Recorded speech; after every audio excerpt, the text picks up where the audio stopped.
Claré de vous présenter le travail des étudiants du département d'anglais de l'Université d'Aix-Marseille. Je voulais remercier très chaleureusement l'IMERA pour leur accueil, et Pascal en particulier pour leur hospitalité, leur gentillesse, et également la Maison du Théâtre qui nous a offert les bons gâteaux qui étaient là. Donc voilà, je voulais remercier tout le monde. Je voulais vous signaler que Madame Flicker, qui est responsable de la mission théâtre, n'a pas pu venir, mais elle est vraiment désolée de ne pas vous avoir pu se joindre à nous.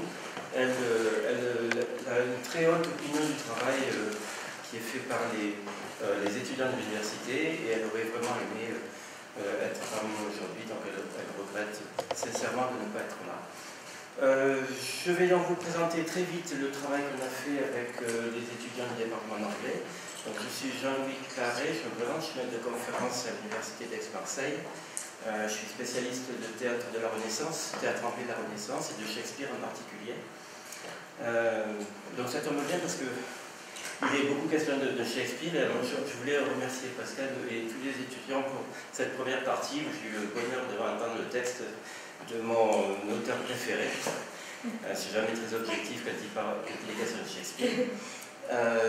Donc en fait, le travail que vous allez voir consiste déjà en deux phases. La première partie que vous allez voir, c'est une série de vidéos. Des vidéos qui ont été faites par des étudiants d'anglais de L2, donc deuxième année. C'est un travail qui a été fait dans le cadre des cours innovants. Donc c'est une nouveauté, ça a commencé cette année, on va le continuer l'année prochaine et les années à venir.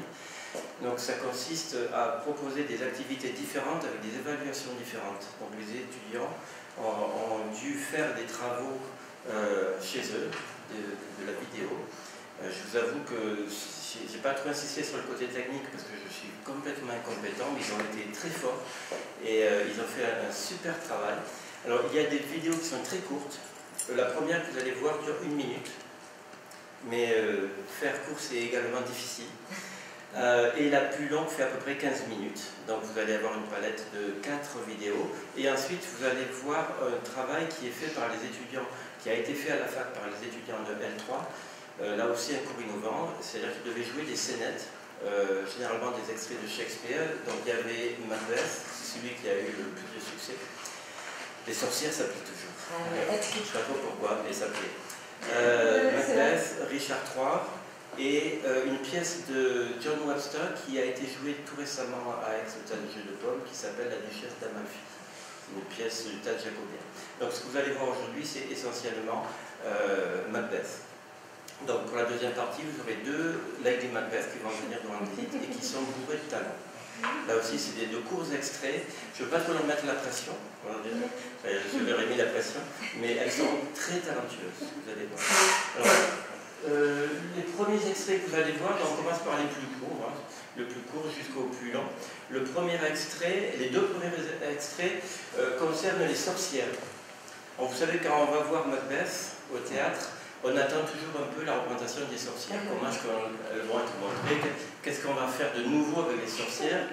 Et faire du nouveau avec les sorcières de Macbeth, franchement, c'est difficile parce que je crois que tout a été fait. Il y a eu les sorcières très laides, style la sorcière de la Renaissance.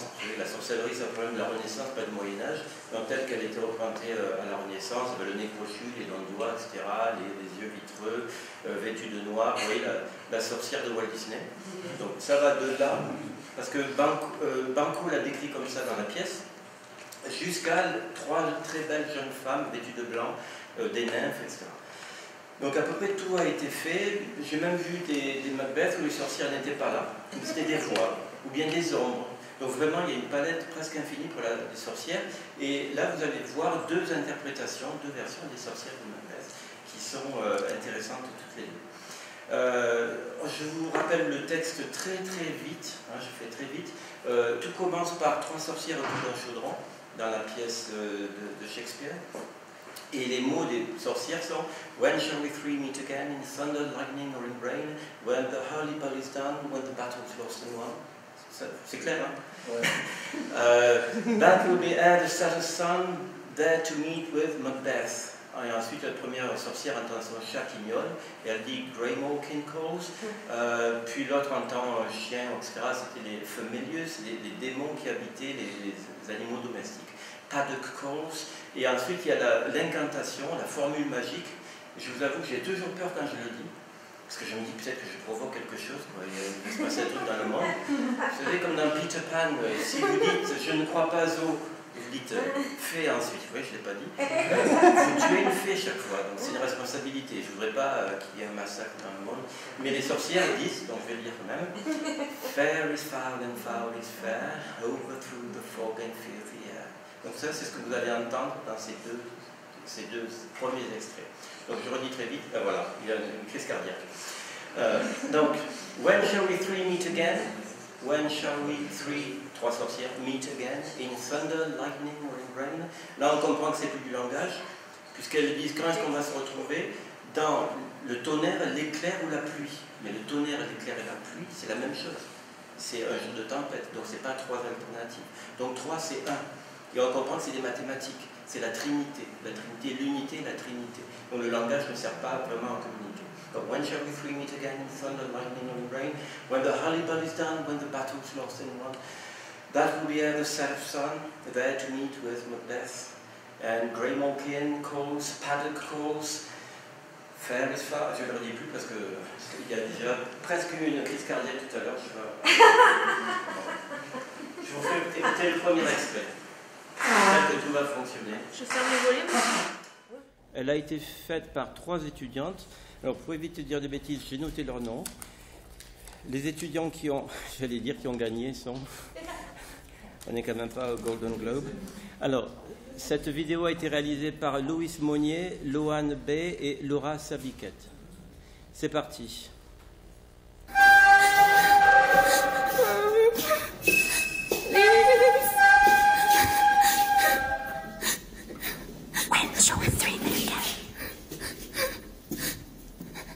There's someone here.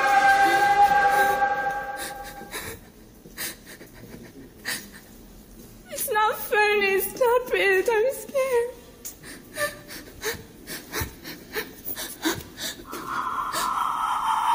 Please? I don't want to go there.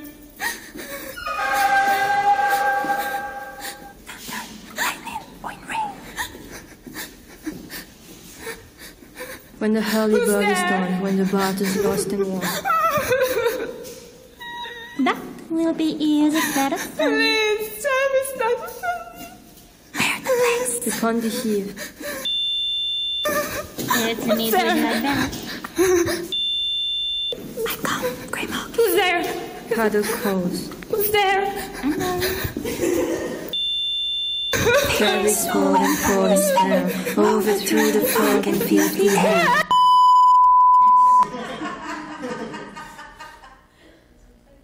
C'est excellent, hein? C'est trop fort.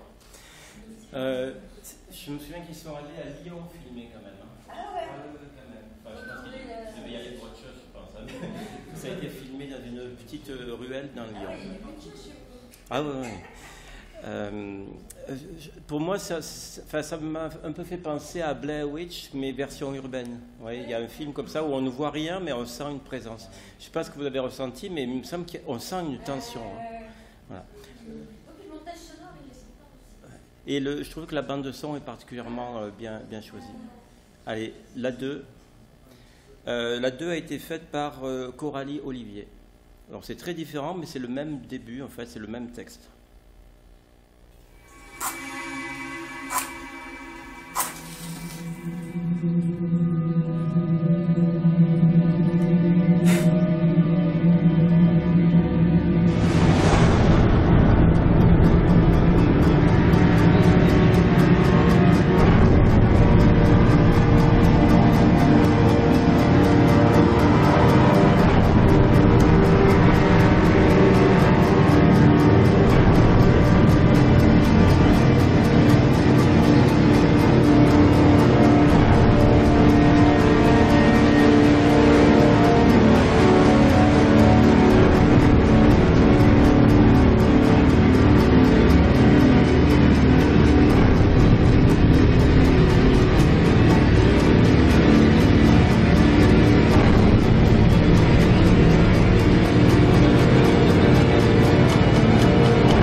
When shall we three meet again, in thunder, lightning, or in rain?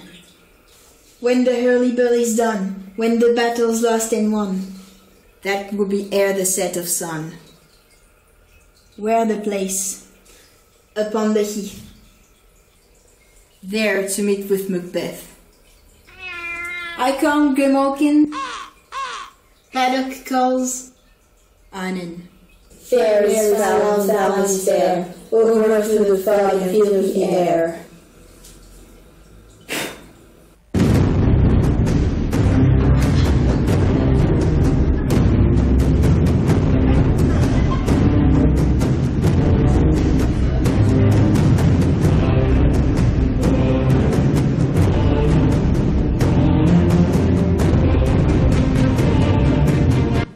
Vous avez eu 3 sorcières en une.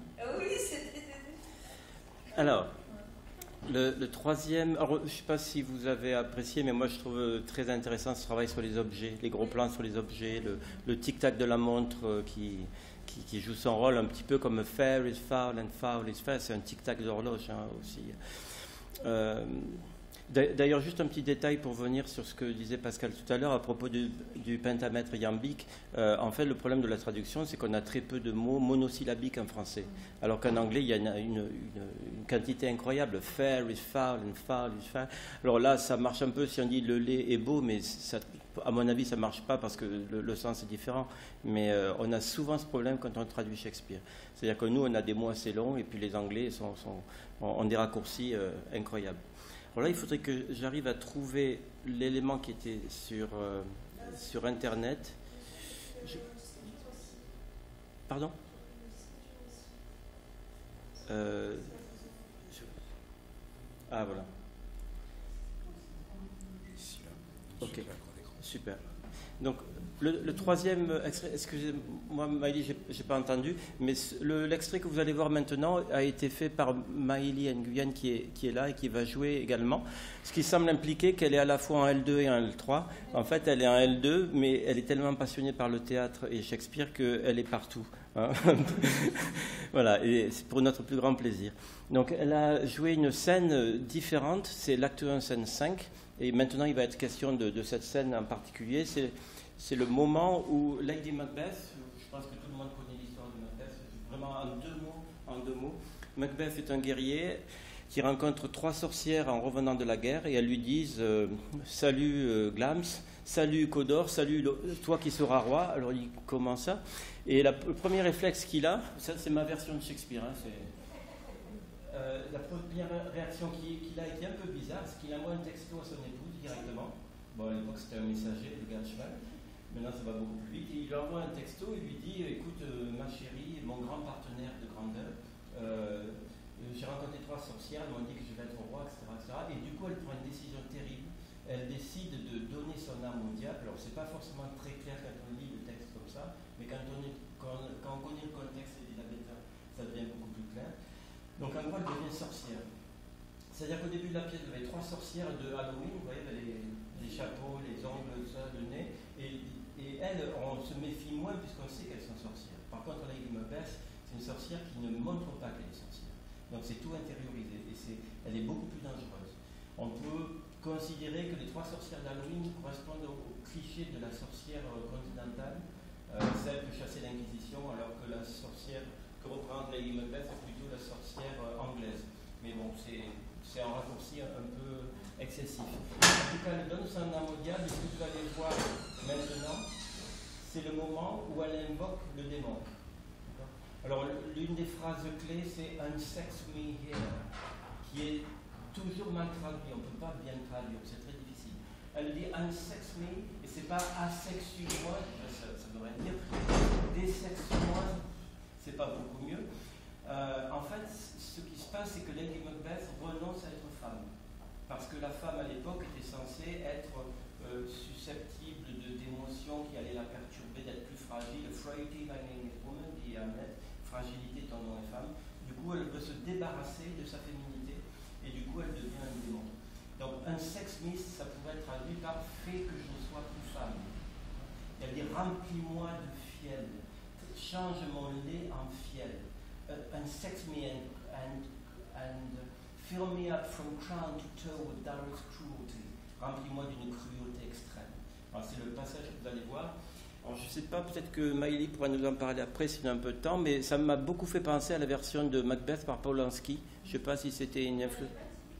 Pardon ? Vous ne l'aviez pas dit que ça vous avait fait penser Ah, mais c'est une révélation. Mais je pense franchement que Polanski peut se rhabiller. Ah, c'est gentil, là. Hein. Là, en premier ? Ok. Ça va.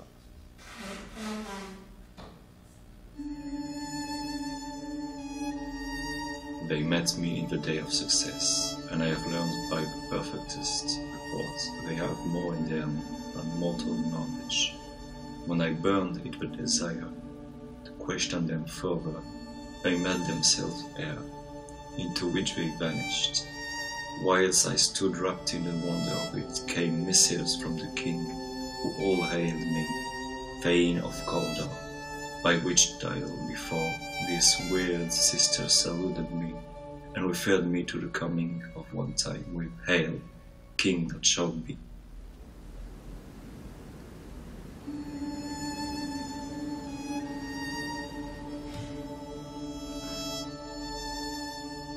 This are thy thoughts go to deliver thee, my dearest partner of greatness, that thou mightest not lose the dues of rejoicing, by being ignorant of what greatness is promised thee. Lay it to thy heart, and farewell.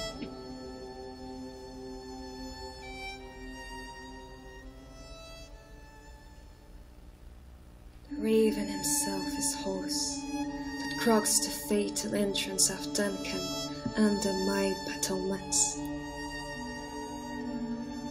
Come, you spirits that tend on mortal thoughts, and sex me here, and fill me from the ground to the toe top full of direst cruelty. Make thick my blood.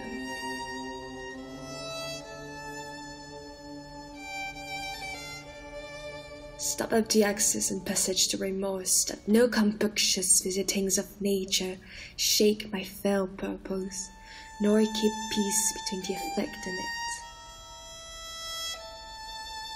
Come to my woman's breast, and take my milk for gold, you murdering ministers, wherever in your sightless substances you wait on nature's mischief. Come, thick night.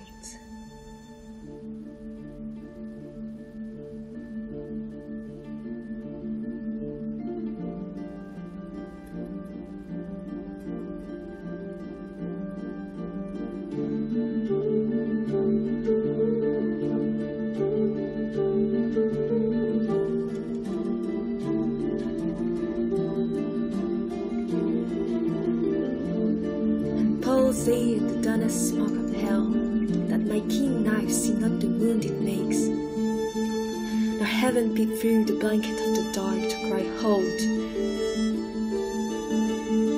Hold! Great clouds, worthy Cawdor, great as and both, bounty all hail hereafter.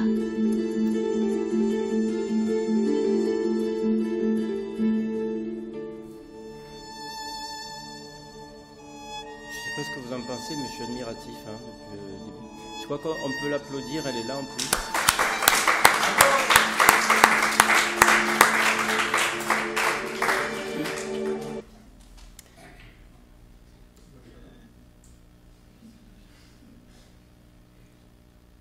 L'ordinateur me demande de faire des trucs, je comprends rien ce qu'il me demande. Mais... Celui-là ? Mais je ne comprends pas en français. Très bien. Alors, ah non, le français, c'est encore plus cryptique pour moi en français qu'en anglais, donc c'est pour vous dire. Donc, le quatrième extrait, donc c'est toujours Lady Macbeth et Macbeth. Alors, c'est un peu plus complet, je veux dire, l'acte 1, scène 5 est pris dans une version un peu plus englobante. Vous avez donc le moment où Lady Macbeth donne son amour, mais aussi, surtout, le moment où Macbeth revient la voir, et vous savez qu'il est too full of the milk of human kindness, il est trop plein de lait, hein, donc il n'est pas masculin dans ses yeux, et il revient, il lui dit, en gros, ma bicounette, on ne va pas aller plus loin, on arrête. Hein. My dearest Chuck, hein, ma biquette, hein. Mais c'est à peu près ça, my dearest Chuck, c'est mon petit serein, on va arrêter là. Alors il dit quoi? Elle a donné son ammoniaque. Trop tard, ouais, vous l'avez donné, c'est donné. Alors il dit quoi? Tu veux arrêter? Mais pourquoi tu m'as dit que tu voulais aller jusqu'au bout? Alors en gros, je n'aurais pas donné mon âme. Donc ça, je vous fais la version comique, mais vous allez voir, c'est pas marrant. Et en fait, c'est une scène clé, c'est une scène très importante, non seulement dans l'économie de la pièce, parce que c'est le moment où en fait elle renvoie à Macbeth sa masculinité, c'est elle qui fait de lui un homme, enfin avec sa conception elle de la masculinité. Elle le transforme en homme, c'est-à-dire qu'elle transforme son lait en sang ou en fiel. Elle le déshumanise, ou du moins le masculinise. C'est du moins ce qu'elle en faire. Donc elle le tient par... comment dire? Vous voyez, vous avez compris. Elle a des arguments de femme. Elle le tient, quoi. Elle le tient. Elle le tient et elle lui dit, mais tu n'es pas un homme. Elle lui dit, quand tu m'as dit que tu voulais le faire, là tu étais un homme. Et vous allez entendre le texte dit, when thou darest say it, then you were a man. Quand tu as osé me le dire, tu étais un homme. Alors fais-le, va jusqu'au bout, pour être plus qu'un homme. Et lui, il lui dit, I dare do all that becomes a man. J'ai fait tout ce qui convenait à un homme. Si je vais plus loin, je serai moins qu'un homme. Donc on a deux visions de l'humanité ou de la masculinité dans la pièce. Est-ce qu'il faut, pour être un homme, aller au-delà de la limite? C'est la vie de Lady Macbeth. Ou est-ce que pour être un homme, il faut respecter la limite? C'est la vie de Macbeth. Et ce débat entre le fait de transgresser ou de ne pas transgresser la limite, c'est le cœur de l'humanisme. C'est-à-dire l'humanisme à l'époque, c'était cet art de bien faire l'homme, comme disait Montaigne. Donc là, il propose deux versions de la masculinité et de l'humanité. Et en fait, c'est bien sûr Lady Macbeth qui gagne, parce que comme on l'a vu tout à l'heure, elle a des arguments de poids. Elle lui dit, est-ce que tu as peur d'être dans l'ambition comme tu l'es dans le désir? Donc elle lui dit, tu n'es pas un vrai homme à mes yeux. Au lit, tu n'es pas convaincant dans le désir, donc sois-le dans les actes. Elle est terrible. Lady Macbeth, elle est terrible. C'est un couple très sexuel, c'est très érotique, et je trouve que dans l'extrait que vous allez voir, le film de vos camarades, c'est très très bien fait. Donc j'arrête de parler et je vous fais voir ce passage, ce travail qui est superbe. Je le déplace.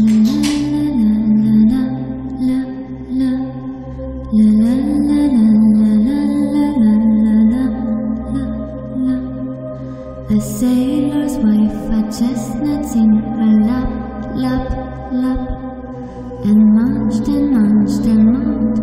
Give me one, 'cause the wrong, the witch, the rampant ran a prize. Her husband too, a leprechaun, master of the tiger. But in the sea, I see the sail, like a rat without a tail. I do, and I do. They met me in the day of success, and they have learned, by the perfectest report, they have more in them than mortal knowledge. When I burned in desire to question them further, they made themselves air, into which they vanished. Whilst I stood wrapped in the wonder of it, came missives from the king, who hailed me, Thane of Cawdor, by which title before these weird sisters saluted me and referred me to the coming on of time with, Hail, King that shall be. This have I thought good to deliver thee, my dearest partner of greatness, that thou mightst not lose the dues of rejoicing by being ignorant of what greatness is promised thee. Lay it to thy heart, and farewell.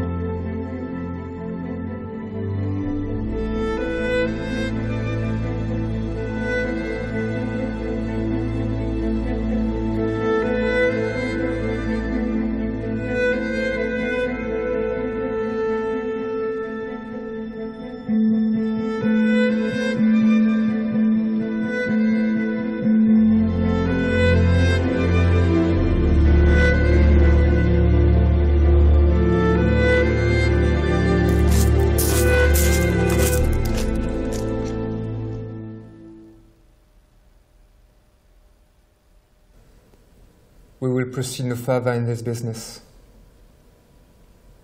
He hath honored me of late, and I have bought golden opinions from all sorts of people, which would be worn now in the newest gloss. It cast aside so soon. Was the hope drunk?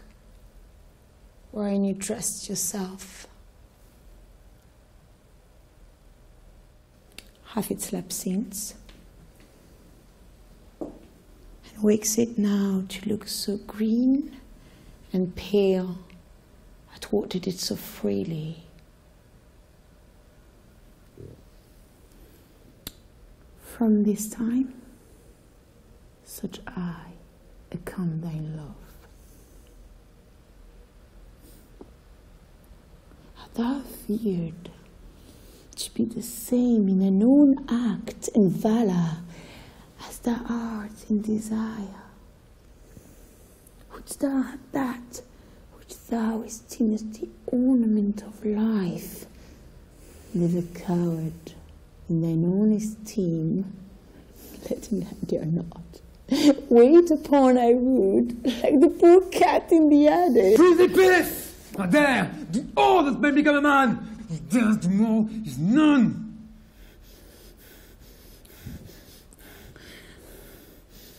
What beast was then that made you break this enterprise to me? When you durst do it, then you were a man!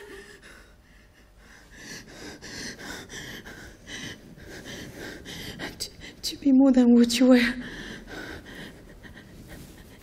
you would be so much more the man.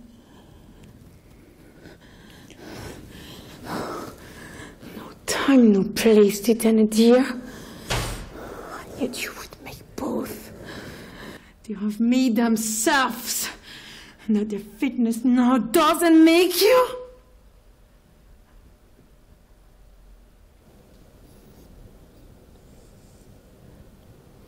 Given suck, and I know how tender it is to love the babe that milks me. I would have plucked my nipple from his boneless gums and dashed the brains out had I so sworn as you have done to this.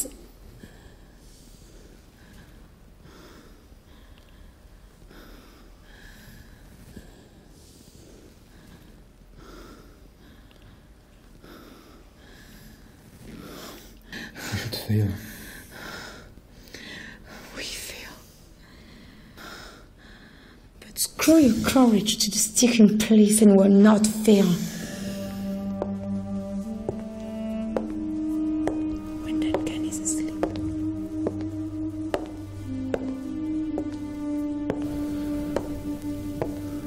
Where to?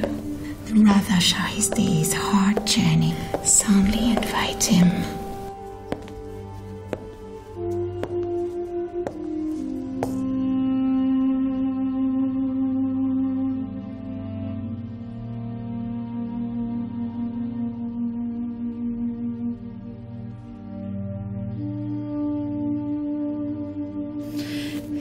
Chamberlains, will I with wine, was thou so convinced the memory, the water of the brain shall be a fume?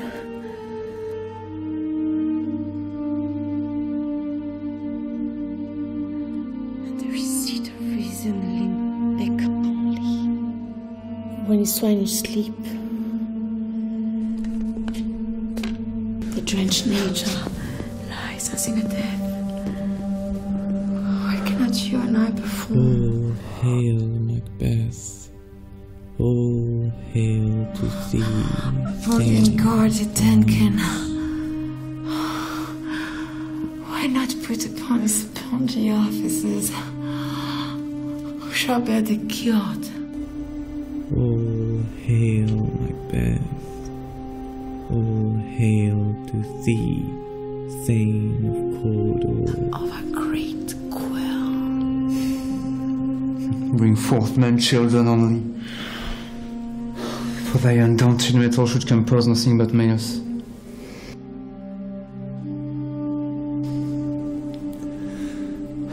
Will he not be received when we have marked with blood the sleepy two of his own chamber, and used their very daggers that they have done it?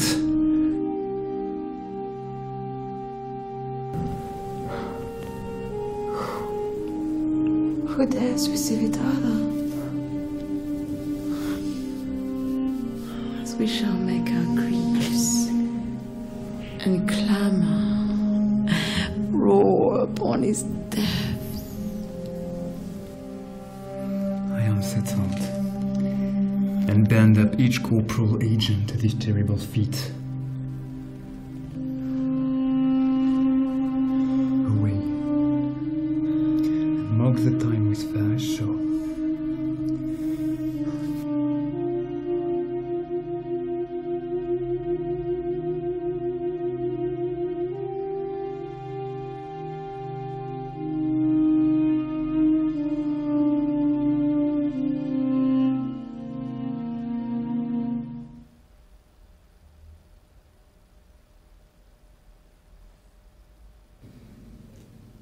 I'll give thee a wind. I myself have all the other, and the very poets they blow, all the quarters that they know in the shipman's card. I'll chain him dry as hay, sleep shall neither night nor day, hang upon his penthouse lid. He shall live, the man forbid. Weary 7 nights, 9 times 9, shall he dwindle, peak and pine. Show me. Here I have a pilot's thumb. Wrecked as homeward he did come.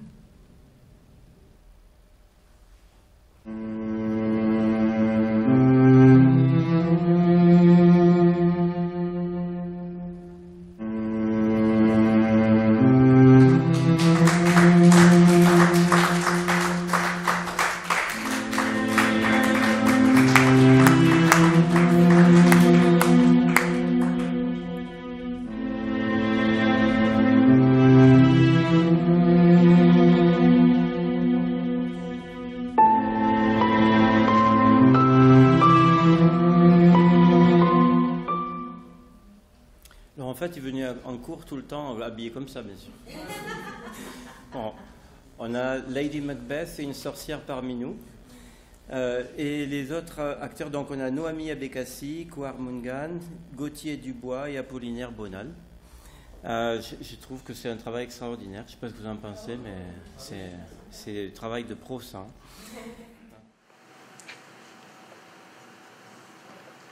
Come, the spirits that tell on mortal thoughts, and sex me here, and fill me from the crown to the toe, so full of tearless growth.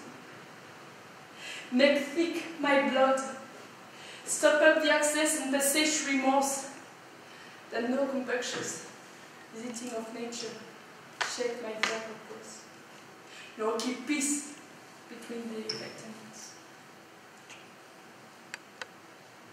Come to my woman's breast and take my milk for gold.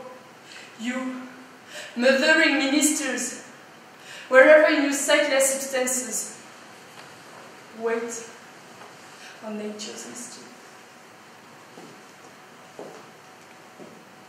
Come, thick night, and pour thee in the dewy smoke of hell, that my keen knife see not the wound it makes, nor heaven peep through the blanket of the dark to cry, hold, hold!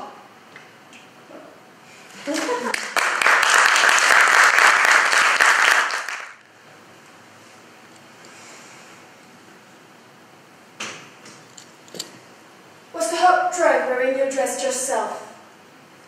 I think it's slept since, and waxed now to look so green and pale at what it did so fill. From this time, such I come thy love. Art thou a fear to be the same in thine act and valor, as thou art in desire? Would thou which thou esteem the element of life?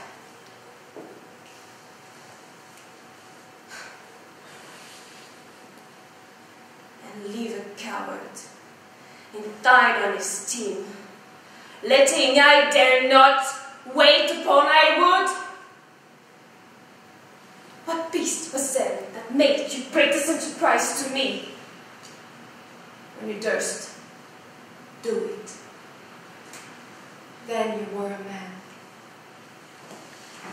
And to be more than what you were, you could be so much more a man. No time, nor place to extend to you. Yet you would make both. They have made themselves to you. And that their fitness now doesn't make you. I have given suck, and know how tender it is to love the babe that milks me. I would, when it was smiling in my face, have plucked my nipple from his boneless bones and dashed the brain out.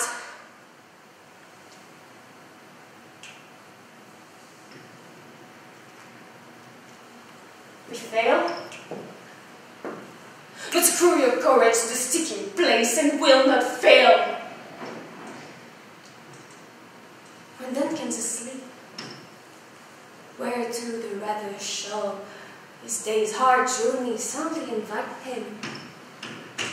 His two chamberlains will I, with wine and vessel, so convince that memory, the water of the brain, shall be a fume,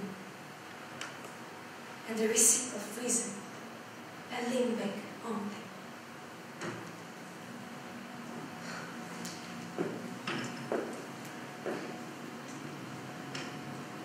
And their swinish sleep, as their drenched nature lies as in a death, what cannot you and I perform upon the unguarded Duncan? What not put upon his spongy officers, who shall bear the guilt of our great quell?